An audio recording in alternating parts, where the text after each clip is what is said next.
In this nugget, we proceed past our scanning and we move on to enumeration. We take a look at, first of all, at what enumeration really is and what the purpose of it is and how it fits into our overall system hacking cycle. This is also an important thing to know about for certified ethical hacker test candidates. That's kind of a procedure that you'll need to know about. There's also SMTP, which is a big part of enumeration. I'll show you, first of all, just some overview and text on my whiteboards here with it, but then we'll take a look at some practical demos about how to derive SNMP information from your clients and be able to get some useful information out of them. We also take a look at banner grabbing as a great way to footprint the operating systems and services that are running on a particular system. All right, as we take a look at enumeration, it really makes me think a lot of a situation where you can kind of picture this, I'm sure.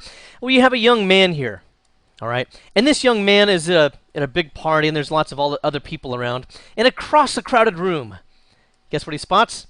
A beautiful woman with, kind of dreadful, creepy-looking hair. And suddenly, he's attracted to that dreadful, creepy-looking hair for some reason. And so what does he do? Well, he doesn't directly go over to her because, you got to feel things out first. So he asks his friends, hey, do you know that girl's name? Hey, do you know if she's single? Hey, do you know her phone number? So, in other words, he's sending SYN packets and all this kind of stuff. This is kind of like what we would do in Nmap, or if we would do a passive reconnaissance, that sort of a thing.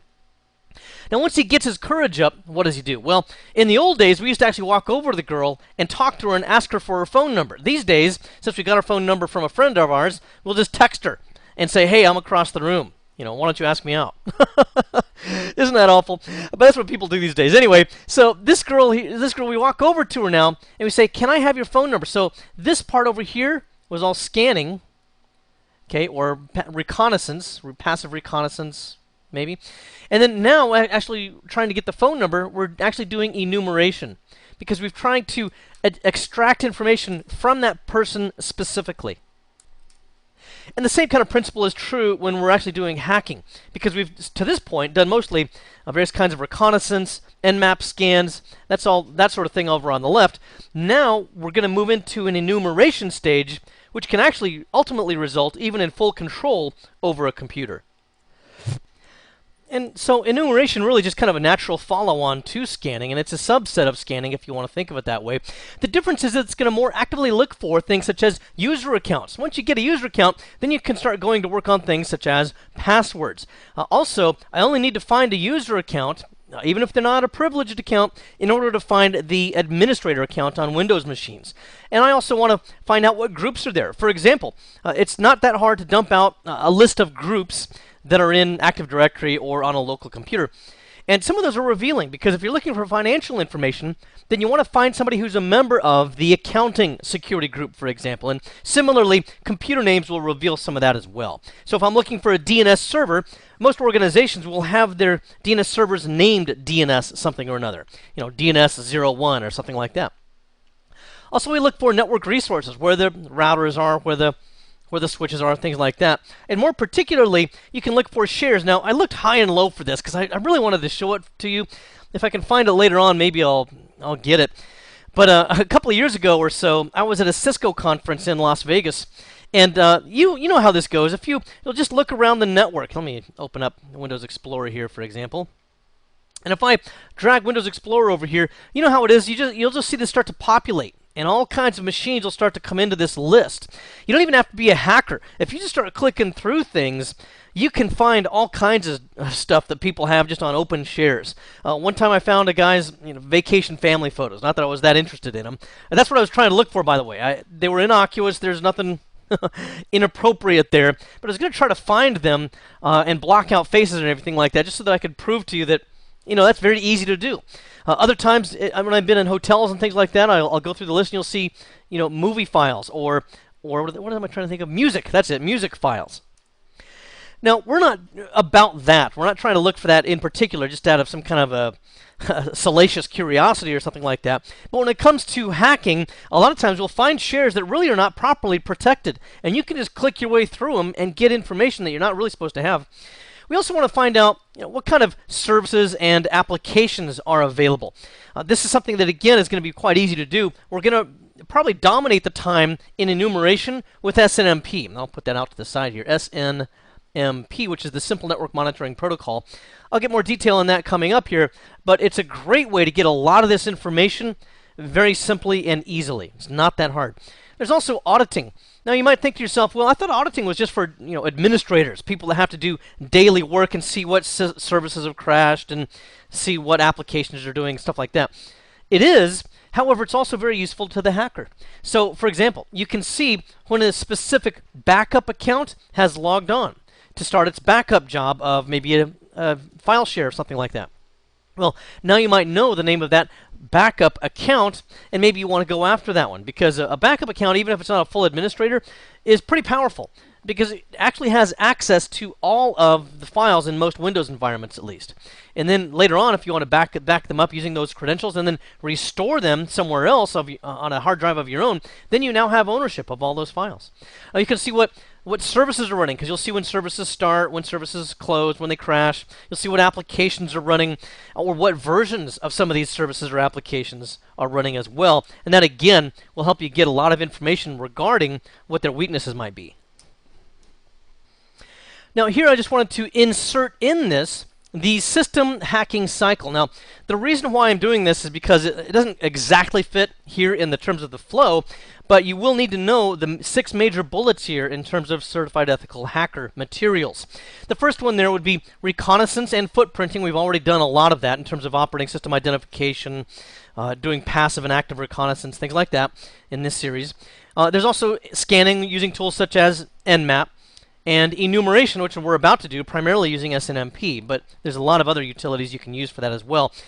Then there's also gaining access, and again, the line gets kind of fuzzy for some of these things because we want to enumerate users. Well, now that's part of enumeration. So is cracking passwords. It's part of enumeration. We'll talk about that probably in the next nugget. So these are some things in terms of gaining access that are really kind of fall under enumeration. But again, we're just following the certified ethical hacker's general bullets here. We also want to then escalate privileges. Most of the hacks that you do, if it's something like a buffer overflow or some kind of a metasploit attack against something, most of those relate to escalating the privileges. So you might be able to log on, for example, as just a generic user, but using a metasploit exploit of some type, you can escalate your privilege to usually something like the system or an administrative account. Then you want to also maintain access. This is very often done by creating additional accounts there that you might be able to use in the future that look innocuous but that may actually have some level of power. You want to cover your tracks. There's a few utilities that you can use, for example, to erase your logs of anything that you've done. And you also want to leave yourself back doors so that you can return after you close your session. This could be an account that you've created. It could be that you may have planted some kind of a rootkit in the system or some other kind of malware that allows you to reconnect at a future point in time. SNMP is probably one of the most significant tools that we have in order to be able to do this type of enumeration. It can yield a boatload of information. What it's supposed to be is kind of a client-server architecture. So let's say that we have over here, let's just call this maybe a Vista machine. And we want to know what's going on with it. We might also have over here some kind of an app server.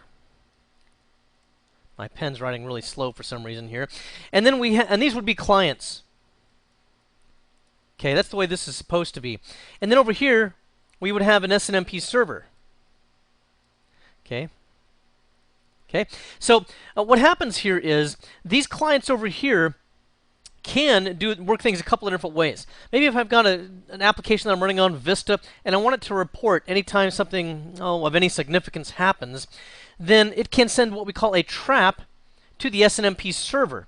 The SNMP server would then also have to have usually some kind of software, management software, that will collect that trap and then do something that would notify an administrator, send an email message, send a text message, that sort of thing. Same thing could happen with our application server down here. A trap could be sent to the SNMP server. So that's one direction that the communication can happen. The other direction, however, the communication can happen is that we could also query the clients from the server side of things. So we might say, I can't remember how many megs of memory or gigabytes of memory are on this application server, so that we can then send an SNMP GET request here to the application server, and it can return information to us, such as what operating system is running, how much memory it has, how many processors it has, even the stepping level of the processors. Very, very granular and specific information. Now, of course, SNMP would have to be turned on, all around here. By default, it's turned off. Now, the thing we can do with this, as you can see, and I kind of indicated there, is you can monitor and manage your network devices. These aren't really network devices alone, they're operating systems, but it also does apply to things such as routers, switches. Most any vendor out there right now, including Cisco, Juniper, all the other different ones, they'll have some kind of an SNMP capability. Again, you do have to make sure that that's enabled if you really want to use this for management purposes, though. Sometimes the SNMP services will be installed and enabled by default, or they'll be enabled with default settings. For example, Windows servers, especially the older ones, are already enabled with SNMP version 1. That's the least secure of all of them, and we'll talk to you about more detail about those coming up here. Also, another default setting there would be default password of public for being able to read information. I'll just put read here. And then if you want read-write information, then you would have a default password of private on many passwords. Now, of course, these can be changed, but a lot of administrators just don't change them. They might not even know that it's there. You may have some kind of a network monitoring service or network monitoring application that automatically enables SNMP and doesn't prompt you to change the passwords, or it's in a dialog box that gets buried somewhere and you just kind of click next, finish your way through it, and don't realize that you've just left the default public and private passwords. SNMP is one of the most overlooked vulnerabilities in most network environments. Now, with SNMP, the way the networking of this operates is that it does use UDP, or the User Datagram Protocol, on port 161 from the manager. So that's going to be whatever workstation or server is usually going to be there to collect the information. Okay, and what it does is it will send a GET request over UDP 161 to the device, to the client, to whatever it is. And then what it can also do is it can go work through, I think I've got it somewhere else, I'll show you later on, but object IDs, which are kind of a standardized numbering sequence. And you'll see some of these as we come up a little bit later on. But it can kind of walk a tree of different, in the management information base until it gets one piece of information, and then it can get the next piece of information, and so on. You can also, with the read-write password, such as the private password, you can set information. In other words, you can change information remotely about that destination device or computer. Now, UDP 162 is going to come from the device. That's where you'll have a trap sent out that I discussed earlier. The management information base, it's just a database, uses these object IDs to ID just about every aspect of a device. So for a computer, it would be things such as how much memory it has, how much space is on the hard drives, who the manufacturer of the processor is, how many core, what the stepping is of it, all those sorts of things. If it was something more like a switch, likewise, it would be things like the manufacturer, the model, the latest iOS that's on it, all those sorts of things. So SNMP, it's actually got some good administrative functions for the network administrator. However, it's also a gold mine for hackers. The first version 1, came out sometime in the 80s, and it doesn't have any security. So with a network sniffer, you can sniff the passwords, both the public and the private passwords. Quite easy to do. But you might be saying to me, well, James, yeah, we're not in the 80s. Okay, even though you dress like you're still in the 80s, we're not in the 80s.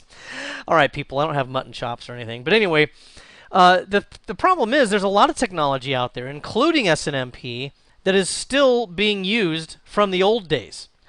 Well, they tried to improve this, by the way, because there's no security there. So they tried with version 2, which came out in '93. However, it had some problems here. Even though it was more secure, it was not backwards compatible. So a company might have thousands of devices and computers and all this kind of stuff that was only compatible with version 1. If they want to use version 2, they have to replace every device they have. You can't really do that. So also it had a complex implementation, and it just did not get widely adopted. It just kind of fell down. Version 3, however, is pretty good. Came out about 1999. It does use good authentication and encryption. It's not very easy to sniff the passwords from the wire because of that. And it is also backwards compatible to version 1, but if you go to backwards compatibility mode, you have to strip off the security methods that are the advantage of version 3. So what could happen here is you might have a network over here in your organization that's version 3, and it's locked down tight, and everything's very secure and all. But in this branch office over here, they're still using the crusty old computers and the really old networking devices and stuff. Well, they can only go to version 1 because that's the kind of equipment that they have. If that's the case, then they may have to really dumb down version 3 over here and effectively make it version 1, even though they have the capability for version 3. Now, because of a lot of these issues with SNMP, it makes SNMP hacking very easy. And the goal here is mostly going to be that we want to gather information. We can also modify information if we want to, if we have the private string. Okay, because remember, there's two passwords. There's a public one, which is read-only, and then there's a private string, which is read and write. The default passwords, as I mentioned earlier, are just that. The public password, by default on many devices, is just public, unless you change it. Likewise, with the private, it's going to be private. Some companies will change it, but it's still very easy to figure out. It might be just the name of your company hyphen public, or the name of your company hyphen private. So it makes password guessing easy. There's also brute force tools out there that can brute force a password, or there are tools out there that can work with dictionaries and look through commonly used passwords in a dictionary file, and again, crack the password. Password sniffing, again, it's going to be in the clear for anything especially that's version 1 or version 1 compatible, even if you have version 3 devices on the network. Brute force, like I said, will help you to figure out the non-default passwords. And it's also, here's another advantage of this compared to other kinds of hacking. It's not as obvious because since we're using UDP, then it's not going to be making these full connections that like you would with TCP, so it's a little bit more difficult to detect. Now, a good IDS probably will still detect it, but if you're working with older IDSs or IDSs that are not really well maintained, you might be able to slip it by. It's also very useful for things like denial of service and spoofing. So, for example, there's certain things you can do if you have the private community string, and that's what these are, by the way. Let me go back up here. These default passwords, these are known as community strings. Public community string, the private community string. So if you have the private community string, you can change critical information about a server to the point that you could actually disable it. And then once it's disabled and no longer available because of your denial of service, you can bring up your own server and spoof it. You can give it the same IP address as the old denial of service server, and you can give it the same computer name, and you can do things like starting to collect credentials, inserting fake DNS servers to redirect people to your fake websites, which could then collect credentials.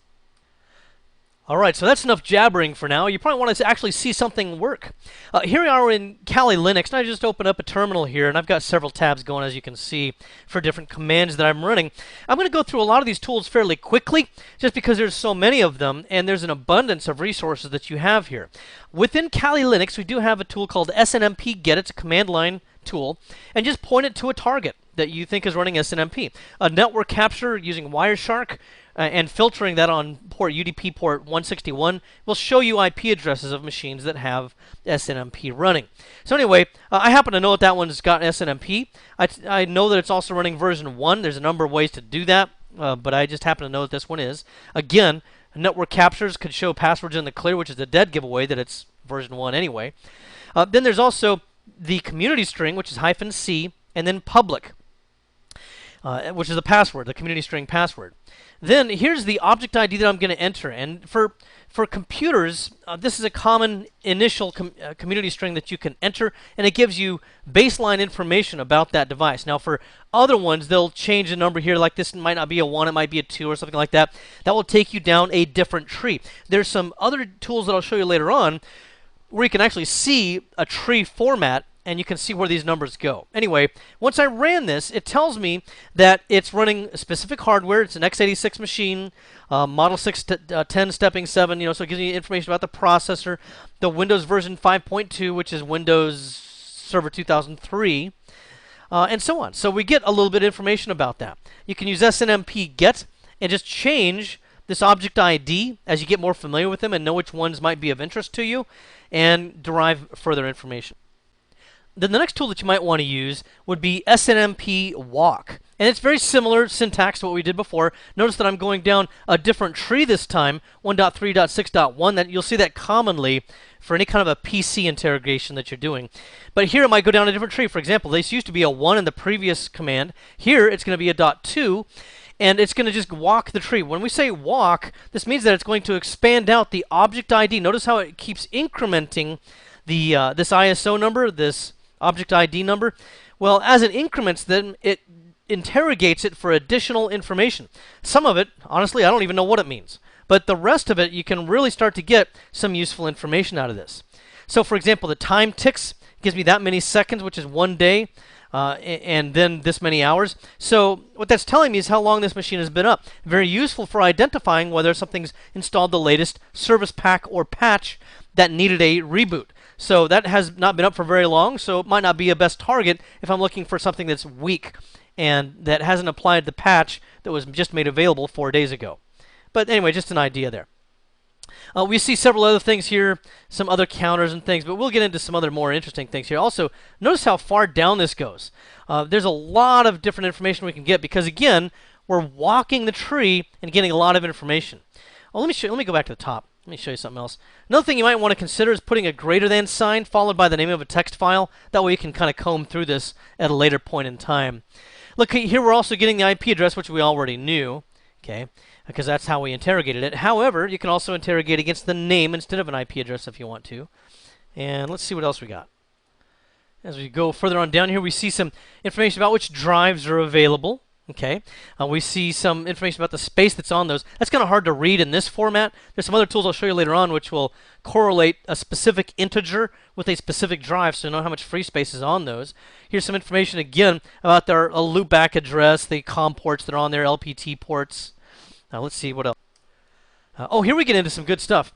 Look, this is going to show me what things are currently running. Okay, one reason why I know that is because system idle process is not anything that's actually running, it's the idle processes. Okay, so what this is going to tell me here is that these things are actually in memory and running right now. They're services, they're applications. You might be able to find, for example, in here the name of an executable that is an antivirus product. And as you get more and more experienced with hacking, you know the executable names for Symantec and McAfee and all the different brands. And then I can identify which one is actually running here. I don't have one running on this one because I'm making it a crash test dummy and we're going to try to hack it apart. Anyway, so we got a lot of those things going on. What else do we have? Oh, here's some other file system locations, so we might be able to go through this and identify some software that's installed on the system. Once I identify the software that's on the system, I can also possibly identify whether or not it has a vulnerability that I could further then exploit. And then here we see some more software that's installed, and I think we're going to get pretty much to the end here. But anyway, here I just repeated the command so you could see it again. But you can see how that walks the tree and pretty much gives you a great deal of information. By the way, some of the tools we'll be looking at here have upwards of 250,000 object IDs that they could query on. So you can see that there's a lot of information. And then moving along here, I found another utility. I actually searched for this one on Google. I just looked up snmpcheck.pl. It's a Perl script. And I'm just running it from the directory that I'm currently in. I pointed to a TCP IP address of 10.10.10.929. Actually, it's an IP address, I guess. And then snmpcheck.txt is a file that I created out of this. Notice that it gives me some information about what it's doing, and then it, again, dumps all of the information out. Oh, by the way, here's the link that you can see that you would go to if you wanted to get your own copy of SNMP Check. So again, it's a little bit more readable than the last thing that we saw. It gives you some more specific details here. Again, more of the same kind of stuff. Let me actually go back up there. I was telling you earlier, yeah, here we can see information about the memory used, about the hard drives, how much space is available, all that sort of thing. So it makes it a little bit more readable there. Another great utility, identifying things such as services and so on that are available. And as I was going down through this, I saw something else that might be interesting. Look at this. TCP ports and connections, listening ports and connections. Now, why is this of value to me? Because I've already run Nmap. I kind of already knew that I think all these ports were open. Well, the thing is, Nmap sometimes does not give you all the exact results that you need because sometimes it's just a guess. It might be a side channel scan or something like that. And it might think that a port's closed only because it timed out because of network congestion or something like this. Here, however, we're getting this from the horse's mouth. The actual computer that I'm interrogating is telling me specifically what ports are open, so it's a great way to confirm open ports. Now, some of the tools that I'm going to show you can either walk the MIB tree and look for information, or they can try to guess or crack passwords, or they can do both. This is a tool that can crack passwords. It's 161. And it's really just a dictionary attack, so I don't know how much cracking it's really doing there. But 161 points to an IP address that you're interested in, and we point it to a specific dictionary. If we take a look at that file, which I'm opening up here in LeafPad, you can see that it's just got some common, really easy passwords. But of course, you could add or subtract to this or point it to an entirely different dictionary file. There's gazillions of dictionary files out there on the internet. If you just want to Google for some of those, you could get some really large, complex dictionaries, even in different languages. So here it's scanning the host, and what it's doing is it's running the community strings that is in the dictionary file against that host to see if any of them match. It found that my private community string is private, and it found that my public community string is public. In other words, I never changed those on this Windows Server 2003 server. And thankfully, by the way, whenever you enable SNMP on a Windows Server 2003 server, it defaults to version 1, and it gives you those passwords by default. So unless someone thought to change them, I'm looking at a very easy target here. Now here I've just gone to the toolset launchpad, which is part of the engineer's toolset from a company called SolarWinds. Just go to solarwinds.com and you can get the same toolset. It's available as a 2-week evaluation, and if you really want the full version of this, then you would have to pay for it. I think it starts at around, maybe it's $1,300 or something like that. I think I had a salesman try to contact me from there and say that he could get it to me for less than $1,000 for this week only. But anyway, I got to tell you, SolarWinds probably as the single company has more tools that I would actually use than any other company. I have never purchased their product myself, and at the same time, they don't really know who I am, and they have not given this to me for free or anything. I just got the evaluation version. So, in other words, it's an unsolicited testimonial. But you see, we've got amazing amount of tools in this. This is just kind of a quick start of the tools. But if you look at all tools, I mean, there's a full day's worth of playing with stuff just in these right here. I mean, you can do a lot of different things. Of course, what we're mostly interested in here is some kind of network monitoring, and specifically SNMP. Okay, so what I've done here is I've clicked on a lot of these, and I'm just going to show you a lot of these different tools kind of one at a time. So one of the things I wanted to show you in that engineer's tool set is just ping sweep. Now, we've already had that in Nmap. Okay, I just wanted to show you this because it's also available if you want to use it, and it gives you kind of a nice UI. These are all Windows tools, by the way, kind of a nice UI and easy to work with. So that's one of the tools. The other tool I'll show you here is SNMP sweep. Now here we're getting into topic. With SNMP sweep, it searches the network for anything that responds to SNMP. For example, it's easily identified a Canon printer that I have that has SNMP on it of some type. And it's even able to determine that the SNMP credential is simply public. As we go down the list, we see some other hosts that are also running SNMP. Apparently, it wasn't able to determine the password, so it must have probably been changed from whatever the default was. Okay, so you can just keep going down through here, and again, as you go, you will find vulnerable hosts that may be vulnerable to some kind of SNMP scanning or attacks. One thing that I did find was interesting is this host right here at .29, I know that's vulnerable, and I know it's up and running, but apparently the request timed out for some reason. I don't know, maybe it fell asleep around the time that I started to run this scan. Here's another tool from the same company, SolarWinds, and it's in that same tool set. And with this, what you can do is look at the MIB system here. Let me just click New. You enter in the IP address of whatever host it is you're interested in. You enter in a community string. If it's version 3, you can also work with that, provided you've been able to figure out the credentials. You can also test this to see if it's going to work. It looks like my credentials test passed. But again, you can do public or private here. Let's try the private one as well. I knew that would work because I haven't changed those community strings. Anyway, then you would download the MIB table, and I'll close this, and it will give you some of the fundamental information here that we would need. One thing that's very interesting about this is that notice that the system name is ADSNMP. Notice that it's also in blue. this means that I could change that. So let me double click on that. I'll put this to SNMP-01. And I've now changed that system name over on that destination computer. This could be a real issue because if this is some kind of a service or functionality that's critical to the operation of that computer, I may have just performed a denial of service. Might be the first step in performing a impersonation attack where I put my own computer in under the original name and IP address now, and now nobody can access this first one. So I'm able to gather information if I want to or something. I'm actually going to change that back because I don't want to change that for current purposes. So that can be very useful. Another tool that they have in the engineer's tool set is MIB-Walk. Remember, MIB is the Management Information Base, and it contains the contents for all of these object IDs and the results for all of those. Here's just the IP address, the community string, and notice that down here, look, I've gotten usernames out of this. Now, I haven't really added a lot. I think I've only got one username that I've added here, Jolene.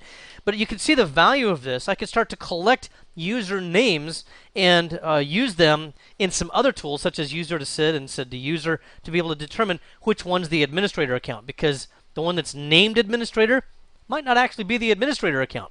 We'll look at that a little bit more here a little bit later on. But again, another good, useful tool.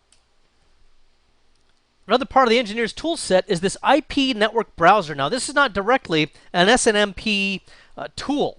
So this is kind of interesting. I just happened to run it the other day, and I looked at it, and I realized that it still shows me the community string of this device. And so that was kind of interesting that I just ran this as an IP network browser. It still gave me a great deal of information. Now, if we take a look here, for example, it shows me the interfaces and what the some information about that and so on, some services that are running and the like. But what I also found out that was interesting is that it's also showing me, again, the system name, other SNMP type of information that I might be able to make good use of. So the IP network browser as well could be a very good tool.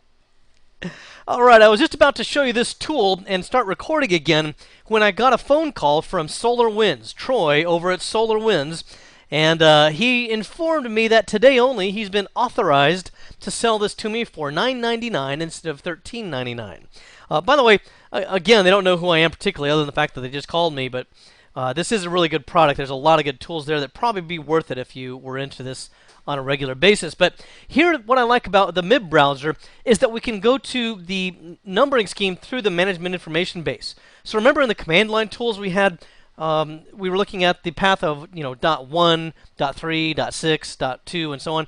Well, look, here I am at .1. Look at my mouse pointer over on the far left. .1, .3, .6, .2, .1. See? And if you don't know where else to start, this is actually a really good portion of the tree to start with for Windows systems at least. You would right-click here and choose Get Walk Tree. You can see I've already done that here. It doesn't necessarily always go through all of them, but if you didn't get enough information yet, you can always click Get Next and get the next 100 values or whatever. So you can see here again, we get some rudimentary information about the system, the kind of processor that we have. We can get some information about the adapters that are installed, the network adapters. Later on, it'll show you the IP address information, how much storage is there, all that sort of thing, services that are running. Again, same kind of information we've had before, but a pretty cool tool and easier to read. And with this tool, probably also easier to walk. Now, there are a couple of tools that you can use if you don't know what the community string is. Because remember, I've got kind of an easy target right now. I just happen to know that it's public and private for the community strings. But if the administrator has smartly changed those names, then you're going to need to do something else. So, for example, here we have an SNMP dictionary attack. And what's weird about this is it just showed me there it is. It shows me the password here for public, but it does not show me the password for the private community string. I don't really honestly know why that is. But anyway, you just enter in your target here, and here I'll just do a new one so you can see how you do it. You just enter in a target here. You can create a database for this as well. Okay, I've already created my database.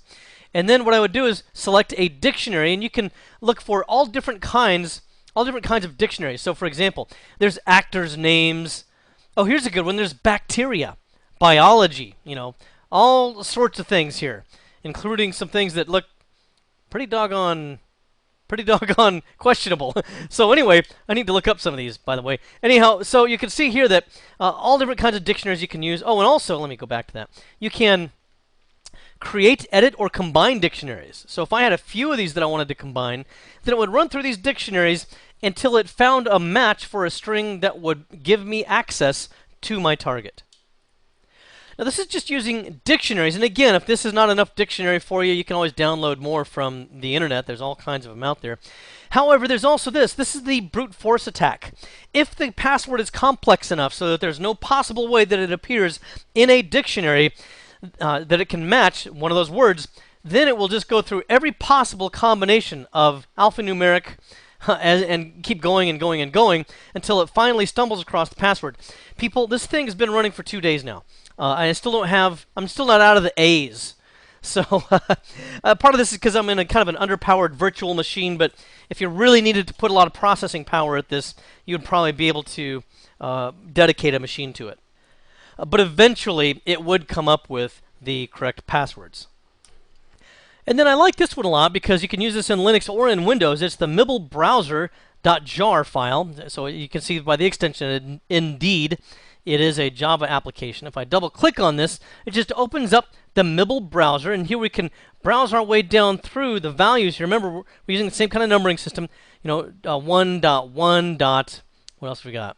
Let's say I wanted to find uptime, so that would be 1.1.3. As you can see right down through here, 1.1.3, right down here at the end. The preamble of this is common, okay, so that doesn't change. But then what I would want to do is to enter in the appropriate information, such as the IP address of my target, and the appropriate public and private community strings. Let me enter this one here as well. And then what I would do is just simply get. And then we can see here that there's the value. Okay, 27,764,435. What? Is that seconds? What is that?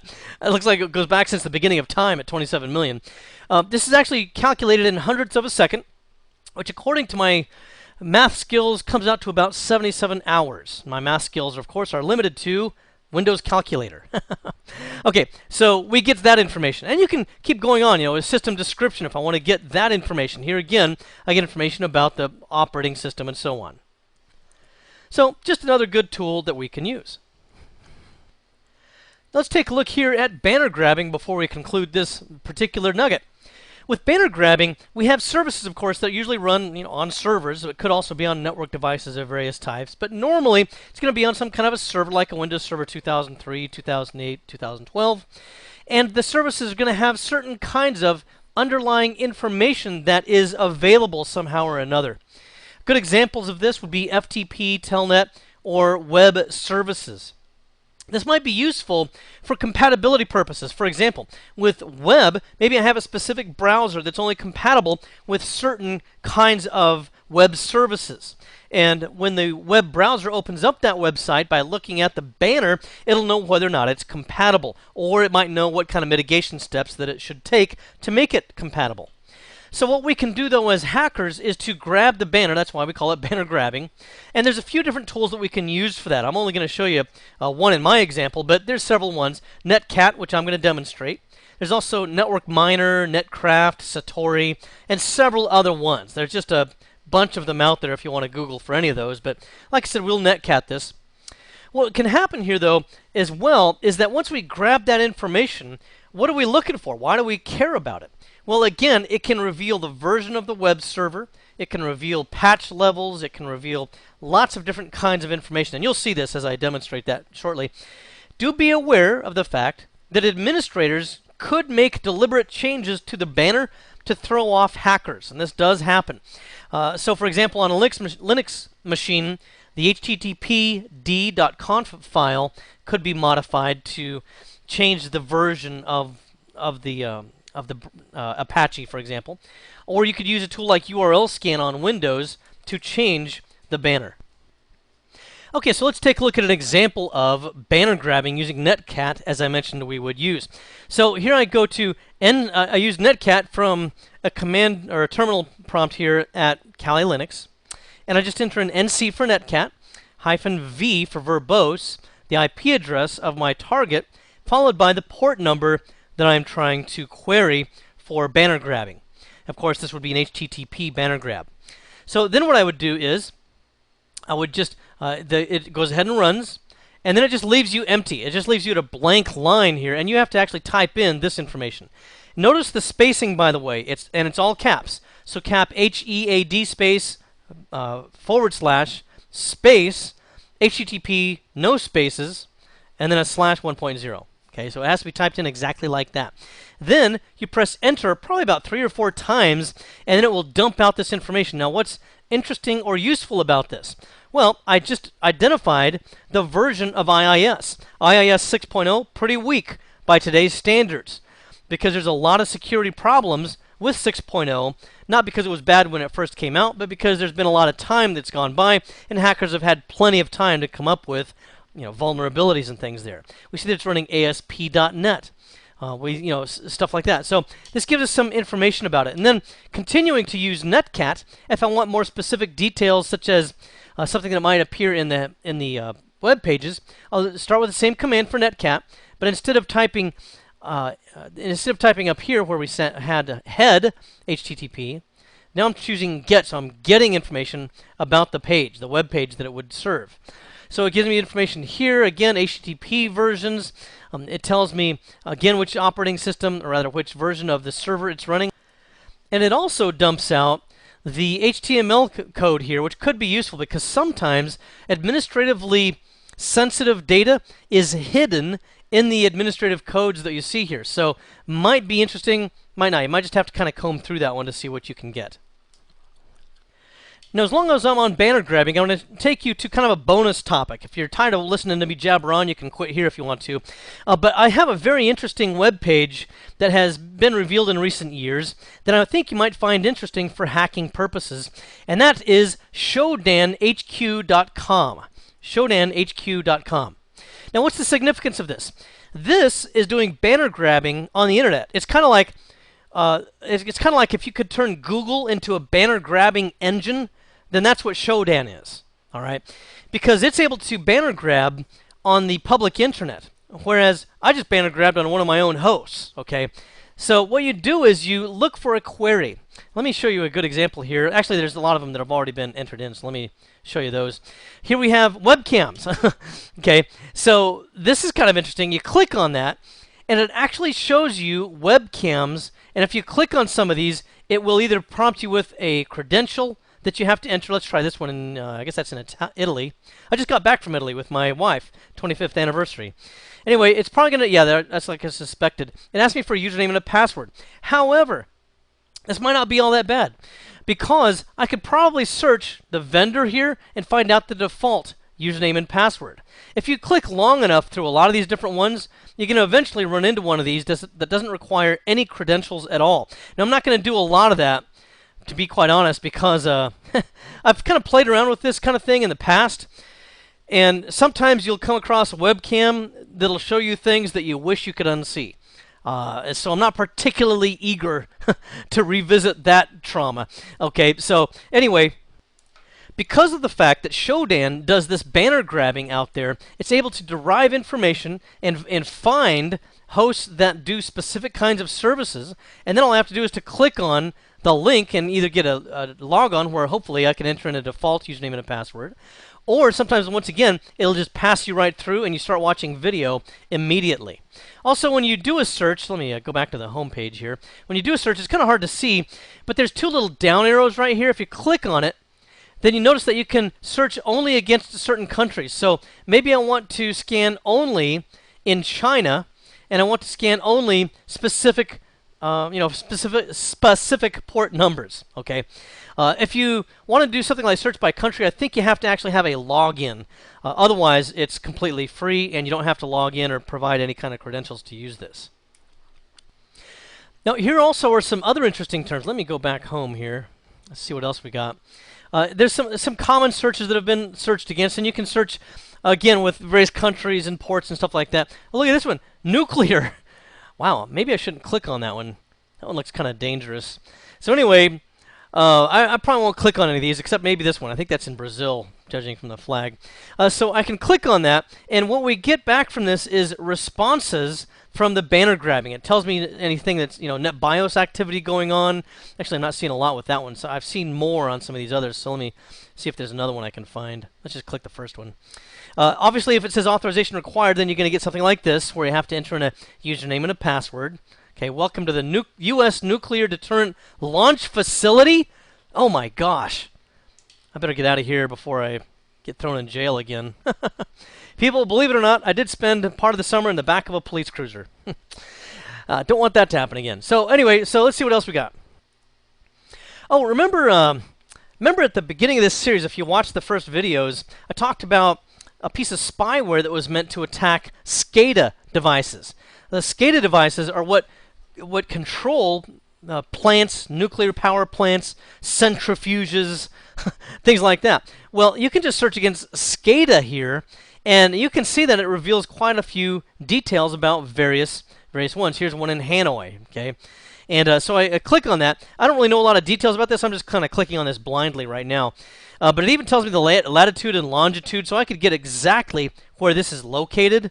I could get some other information about it. And sometimes you'll even get a logon dialog box. Let me try to find one. Now, here's one that's in Spain. Apparently, anonymous logons are allowed with this one because it's telling me that. Anonymous logon successful. Okay, so there's, again, you just kind of start plinking around with this stuff. You can usually dig up something kind of interesting. Let's see if I get anything down here. Okay, this one says unauthorized. So basically, this one's probably going to require some kind of a login if I click on that one. And sure enough, there it is. Gee, isn't it too bad that I don't know the username and a password? I wonder if they used a default username and a password. Where would I find that information? Fortunately, we have this web page. This is toolswatch.org, and they have an article here on new default SCADA passwords. Okay, so here's a few of them right there. So if I was really going after this, and I'm not recommending that you do, but you want to know what hackers might do that don't have any ethics, and they don't care about causing nuclear meltdowns, well, they might go into this and start looking at some of these passwords. In this nugget, we took a look at enumeration, which is a great way to move past only scanning and getting more specific details out of your systems. We took a look, first of all, at just an overview of enumeration and how it fits into the system hacking cycle. And these are points that you'll need to know about for a certified ethical hacker. Then we took a look at simple network monitoring protocol text and demos, particularly the demos, which show a great deal of bountiful information that you can derive from these systems. We also took a look at banner grabbing. Remember, various services will advertise what versions they are and some other useful information that can be quite important in terms of footprinting your systems and even gaining access. Well, I hope this has been informative for you, and I'd like to thank you for viewing.